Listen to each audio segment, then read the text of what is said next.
están? Bienvenidos a la UNAM Responde. Hoy es lunes 15 de marzo y me da gusto saludarlos desde Ciudad Universitaria. Seguimos compartiendo con ustedes toda la información que nos permite darle seguimiento a esta pandemia y también algunos datos que nos permiten actuar responsablemente, por supuesto, de la mano de nuestros especialistas universitarios. Bueno, con respecto a la Estrategia Nacional de Vacunación implementada en nuestro país, a nivel federal se estableció ya que en al menos 6 de las 16 alcaldías de la Ciudad de México se ha aplicado ya la primera dosis a los adultos mayores de 60 años. Esperemos que pues las vacunas sigan llegando a nuestro país para que se sigan aplicando no solamente en la Ciudad de México, sino en los distintos estados, en las distintas entidades, en esta etapa que considera a las personas de 60 años y más. Y bueno, comenzamos como todos los lunes con la voz del doctor Carlos Rosales, quien precisamente nos habla de las posibles reacciones que se pueden presentar a raíz de haber recibido la vacuna contra el virus del SARS-CoV-2 y la enfermedad de COVID-19.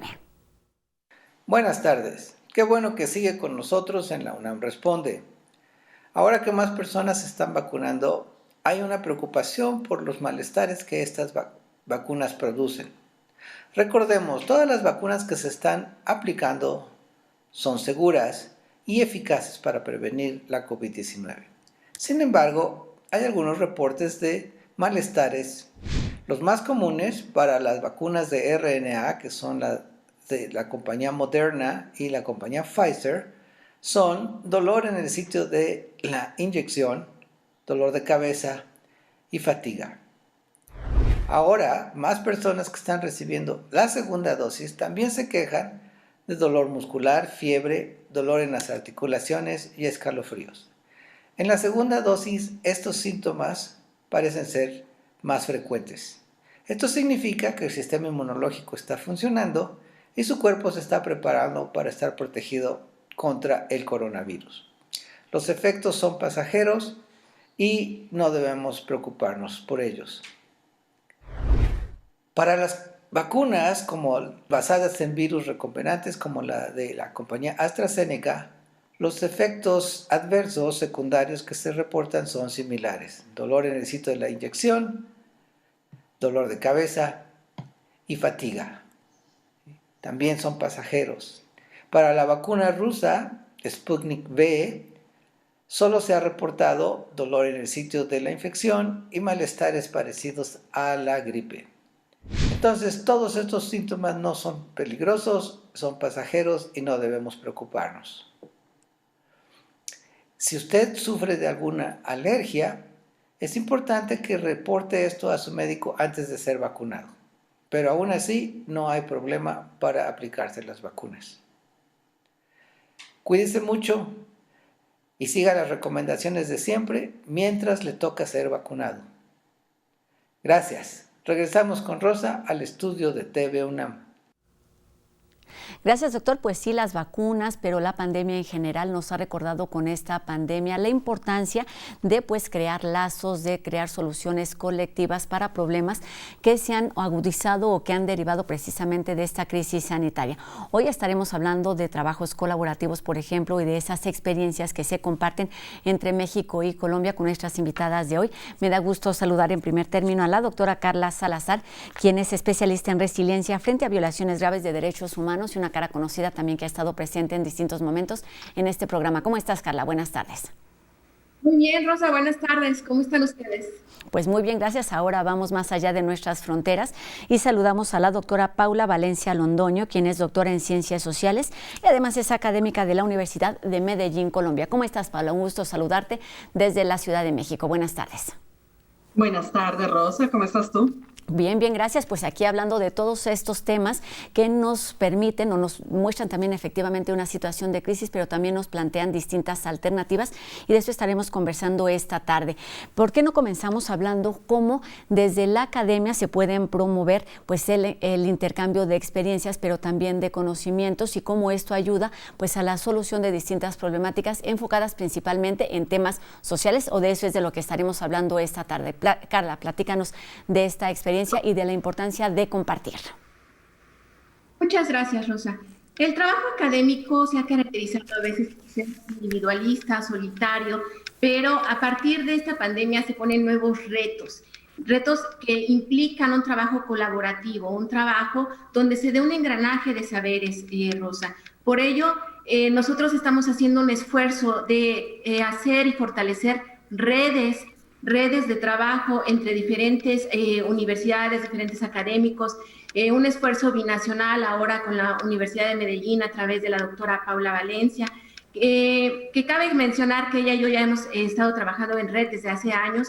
Y bueno, hoy más que nunca estamos planteando que desde la experticia de cada académico, desde su campo de saber, podamos realizar un intercambio que nos permita discutir, reflexionar con profundidad los problemas sociales que se han agudizado con la pandemia, que son diversos. En materia de salud tenemos muchos retos, tenemos que analizar cómo esta estructura neoliberalista pues, nos ha llevado a un desastre en el sentido de la atención de manera general, que no sea tan individualizada. La privatización en materia de salud pues nos generó muchos problemas que aún no se han discutido con profundidad. Muchas de las enfermedades graves que necesitaban atención, como cáncer entre ellas, no fueron atendidas durante la pandemia y tenemos que reflexionar cómo podemos ahora reconstruir esta sociedad cuando ha habido tantas fracturas, ¿no? Entonces, es preciso ahora hacer un análisis de una nueva realidad, enunciando todas estas desventajas sociales que aumentan cuando existe también una percepción latente de vulnerabilidad. Entonces, debemos de trabajar sobre una construcción de percepciones que nos permitan reconocer nuestras ventajas, nuestras fortalezas y analizar la actitud con la que la sociedad afronta la adversidad puede incidir en un nuevo desarrollo, un desarrollo que tenga una característica central, Rosa, que en estos momentos es muy necesaria y es la resiliencia. Entonces, en este sentido, hacemos a través de este programa una invitación para edificar nuevas formas de relacionarnos, coexistir, nuevas formas de compartir y generar conocimiento, de analizar no solamente la problemática social actual, sino también las alternativas de una edificación social en resiliencia. Y de esta manera podríamos iniciar nuevas posibilidades desde la academia para combatir imposiciones estructurales y hegemónicas, provocar dosis de cuestionamientos, análisis y reflexiones que incidan sobre una construcción social que permita edificarnos en resiliencia ante pues, este desastre llamado COVID-19. Exactamente, son muchos los retos que se presentan o que se han agudizado con esta ya larga crisis de salud que sabemos pues ha afectado a muchísimos países, y pensando, oyéndonos principalmente a lo que ocurre en nuestro continente, es importante tender estos puentes para mirar al otro y conocer lo que ocurre más allá de nuestras fronteras, y en este sentido pues ya hay pasos avanzados. ¿Por qué, Paula, no nos platicas en qué van estas colaboraciones entre la Universidad de Medellín y algunas instituciones de nuestro país?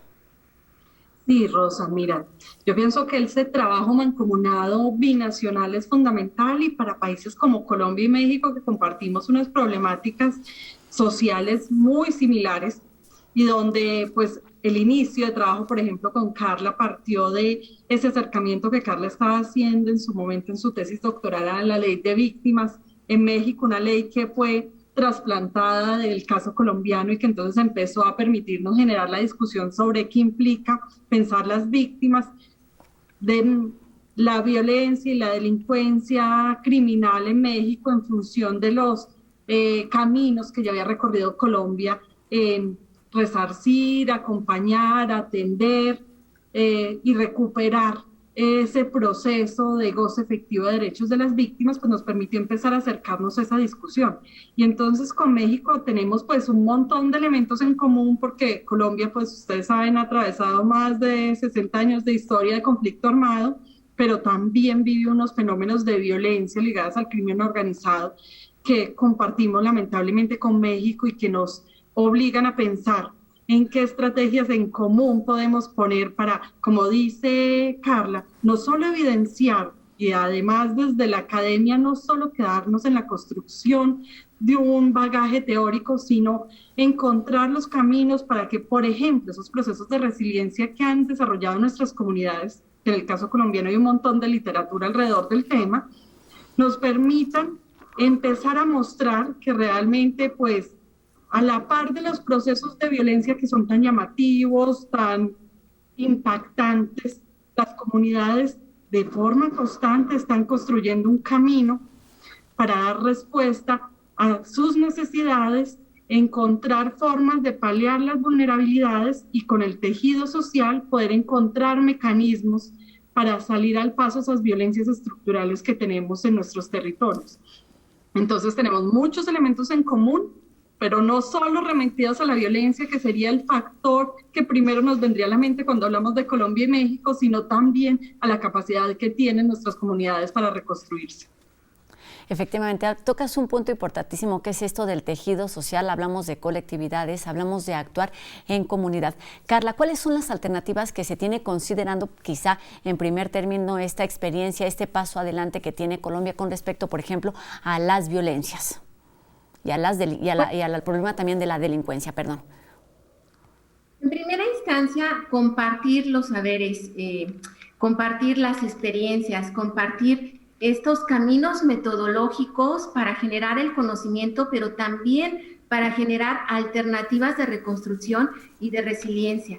Eso ha sido importante entre la colaboración con la doctora Paula y yo, porque no solo nos quedamos en esta cuestión del análisis teórico de los fenómenos, sino también en explorar cómo han podido reconstruirse, resurgir, y todo apunta a una dirección, Rosa, y es la generación de redes, el fortalecimiento a través de redes. Es por eso que ahora estamos viendo desde la academia también cómo está construida por personas que hemos estado expuestas a la COVID-19, que también vivimos una vulnerabilidad radical, cómo nosotros podemos ahora unir esfuerzos y discutir las problemáticas y discutir las alternativas. Entonces, bueno, pues se nos ocurrió realizar un foro. Estoy coordinando un foro internacional y nacional con diversas expertas y expertos que, bueno, a través de los años hemos generado redes para discutir precisamente estas problemáticas que se han agudizado bajo el confinamiento, bajo la pandemia, y entonces poder iniciar una discusión, una reflexión sobre qué caminos podemos recomendar para una construcción. Entonces, pues agradezco mucho a la Universidad Autónoma de Tamaulipas, a la dirección de la Unidad Académica de Trabajo Social y Desarrollo Humano, porque a través de la profesión de trabajo social, de la psicología, de la sociología, podemos entonces construir espacios para pues poder seguir discutiendo esta comunidad. Antes, también construir y reconstruir caminos. Lo hemos mencionado muchas veces, quizá el primer paso que se tiene que dar es poner sobre la mesa todos estos temas para visibilizar las realidades y las problemáticas de los distintos grupos que muchas veces son minorías, pero muchas veces no lo son. Acabamos de conmemorar hace unos días el Día Internacional de la Mujer, que visibiliza no solo el papel que están jugando, que estamos jugando hoy en día, sino que es un tema que está directamente relacionado con las violencias.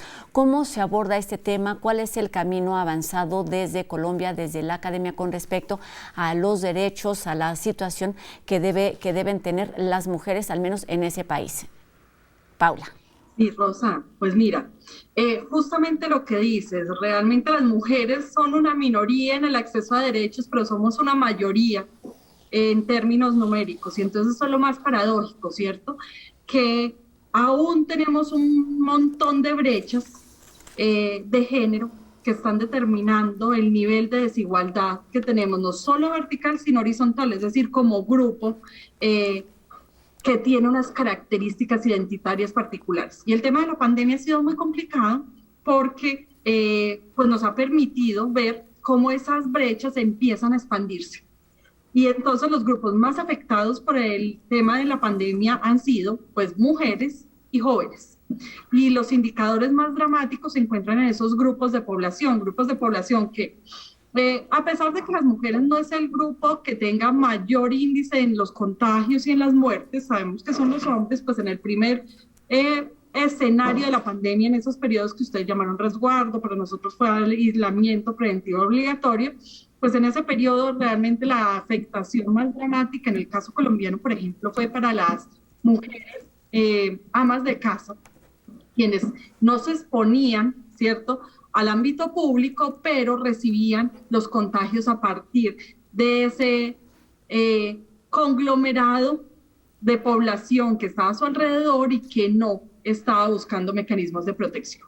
Luego vimos de forma muy dramática, y hoy sí que las cifras nos alarman, cómo se ha incrementado, por ejemplo, la brecha de género. Entonces el problema no es solo de salud pública, sino que empezamos a ver un comportamiento dramático de la situación de pandemia en sus consecuencias económicas.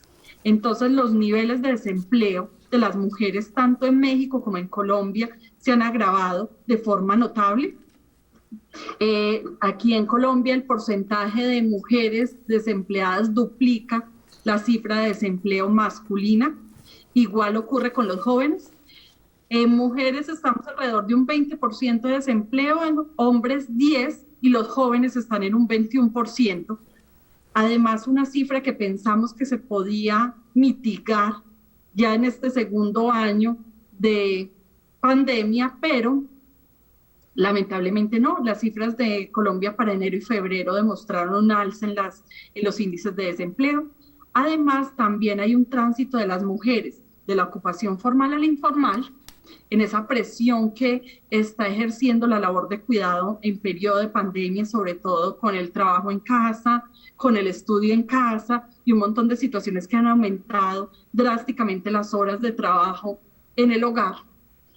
Para el caso de las mujeres, que también vuelven y se duplican en función del tiempo que dedican los hombres al trabajo en el hogar. Y también pues encontramos que muchas han decidido reesencializar su rol, es decir, volver a las prácticas de cuidado. Frente a la necesidad que tenemos de un aumento del cuidado, pues las mujeres han asumido otra vez esa función. Entonces tenemos un detrimento en todos los aspectos que tienen que ver con el goce efectivo de derechos de las mujeres en su componente económico estructural, pero también pues en un análisis que realizamos en el marco de un proyecto que tenemos con la Universidad Autónoma del Estado de México, encontramos que hay un comportamiento que se ha hablado mucho sobre él, sobre incremento de las violencias de género, violencias directas como el feminicidio, como la violencia intrafamiliar, como la violencia sexual, en el periodo de pandemia, pero en el caso de Colombia y México, con estos determinantes que tenemos de violencia criminal, pues incluso en algunos casos, como por ejemplo en el número de homicidios, las cifras han decaído sustancialmente. Eso nos está mostrando un fenómeno al que no le ponemos gran atención en nuestros países y es determinante, y es el riesgo que tenemos las mujeres en el espacio público. Riesgo que se vio mitigado un poco cuando nos dicen aislémonos, ¿cierto? Pero un riesgo latente que hoy vuelve y resurge cuando volvemos a salir al espacio público sin ninguna protección. Exactamente, pues deudas pendientes que, como bien dices, pues se han agudizado con esta pandemia, con este tipo de medidas que pues nos invitaba a quedarnos en casa, ya sea como una medida de aislamiento, de confinamiento, en fin, situaciones que deben irse modificando con el paso de las semanas, pero que deben abordarse desde la academia y, por supuesto, desde la práctica. Estamos por terminar la entrevista y me gustaría que Carla nos ayudara a entender entonces cuáles son las alternativas, los recursos con los que contamos para ir pues actuando en contra de estas realidades que se viven no solo en México ni en Colombia, sino en muy distintos países y en muy distintas sociedades. Carla. Pues seguir discutiendo, Rosa, discutiendo las problemáticas, como ahorita lo presentó Paula, ¿no? Un panorama pues profundo sobre este análisis de género, pero también, por ejemplo, tendremos que discutir el grupo de la familia, cuál ha sido su posición de la familia frente a la pandemia, discutiendo, analizando que la familia ha sido como el grupo al rescate dentro de esta exposición de vulnerabilidad ante la COVID-19, fue el grupo en que se depositó y apostó la supervivencia, pero sin embargo también ha sido el grupo que ha incidido en mayor riesgo para el rebrote de la COVID-19. Entonces, temas como estos hay que seguirlos discutiendo. Rosa, la alternativa que tenemos desde la academia ahora es profundizar en las diferentes disciplinas, en su transformación para atender las problemáticas actuales, en analizar con perspectiva relacional disciplinas como el trabajo social, como la psicología, como la sociología, analizar con profundidad los retos de las políticas públicas frente a todas las implicaciones de la COVID-19, discutir cuestiones de bioética y discutir cuestiones también de género, de alimentación. Entonces, todo esto, pues vamos a ir paso a paso a través de un engranaje de saberes, Rosa, pero pues ahora nos estamos uniendo para hacer este foro, discutir con profundidad estos temas a través de la experticia nacional e internacional y de esta manera. Cuéntanos las fechas brevemente, Carla, por favor, las fechas y dónde podemos tener acceso a este foro del que nos cuentas. Claro que sí. A través del portal de la Unidad Académica de Trabajo Social y Ciencias para el Desarrollo Humano de la Universidad Autónoma de Tamaulipas, se va a estar anunciando las ligas de acceso a este foro. Este foro se va a desarrollar el 18, 19 y 25 de marzo, de 11 a 1:30 de la tarde. Muy bien, pues ahí está la invitación para reflexionar y para conocer, acercarnos a todos estos temas. Paula, brevemente, en 30 segunditos, ¿cuál es la experiencia de este cruce de saberes y de experiencias?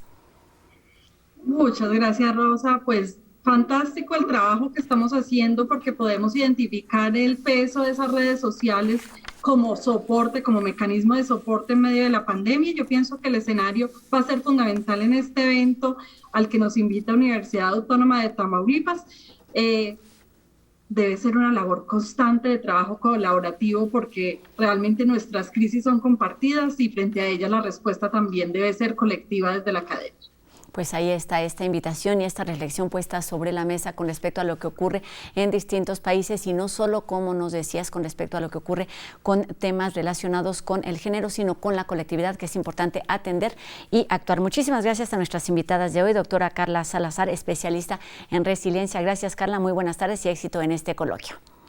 Y también gracias a la doctora Paula Valencia, quien es doctora en Ciencias y académica de la Universidad de Medellín, que estos caminos se sigan cruzando para seguir conociendo lo que ocurre más allá de nuestras fronteras y seguir escuchando a los y a las otras. Buenas tardes. Y seguimos aquí con más información en la UNAM Responde. Antes, la invitación abierta a seguir las redes de la Universidad Autónoma de Tamaulipas. A partir del próximo 28 de marzo es cuando comienza este coloquio que tiene que ver con las vulnerabilidades y con la importancia de actuar en lo colectivo. Y seguimos con más información aquí en la UNAM Responde. Hoy es lunes de Si leo no me encierro y hablemos ahora de cómo la paternidad puede volverse poesía, una recomendación que nos presenta Anel en la siguiente cápsula. ¿Cómo estás, Anel?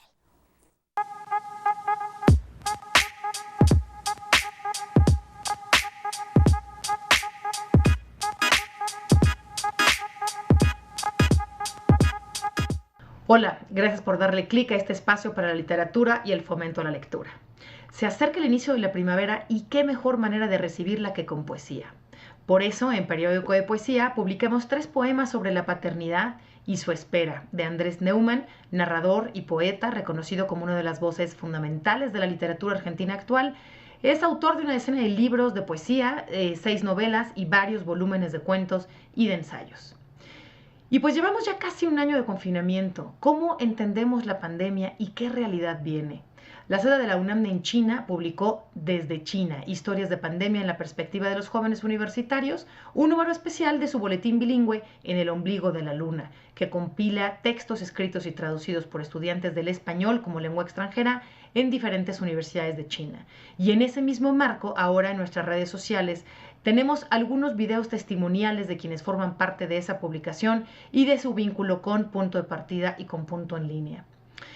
Queremos despedir en este espacio a un gran maestro en filosofía, en literatura, militante, Enrique González Rojo, fallecido el pasado 5 de marzo. Él fue fundador del movimiento poeticista, junto con Arturo González Cosío y Eduardo Lizalde, y uno de los pocos y muy acertados críticos de la obra de Octavio Paz, como lo hace en su ensayo El rey va desnudo. Comparto aquí un fragmento del poema Oda a la goma de borrar. Cuando vuelvo los ojos a la pluma, al lápiz, a la máquina y después hacia ti, me quedo meditativo y pienso el verdadero, el grande, el profundo poeta debe saber oír más las palabras de su goma que las del artefacto con que escribe, porque los dioses están más cerca del silencio que del barullo. Nos vemos el próximo lunes. Si leo, no me encierro.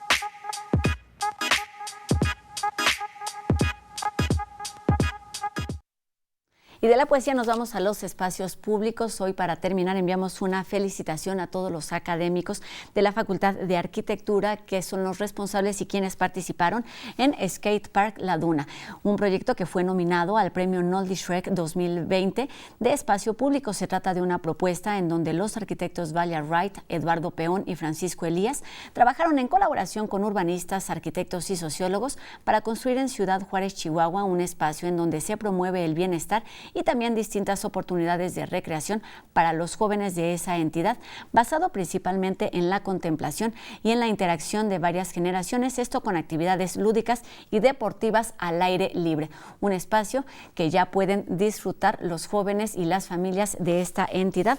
Enhorabuena por esta nominación para un trabajo elaborado desde la Coordinación de Vinculación de la Facultad de Arquitectura de nuestra universidad. Y con esto terminamos un programa más de la UNAM Responde. Recuerden que seguimos leyendo todos sus comentarios y recuerden también que tenemos una cita mañana a las 2:30 de la tarde por TV UNAM. Adiós.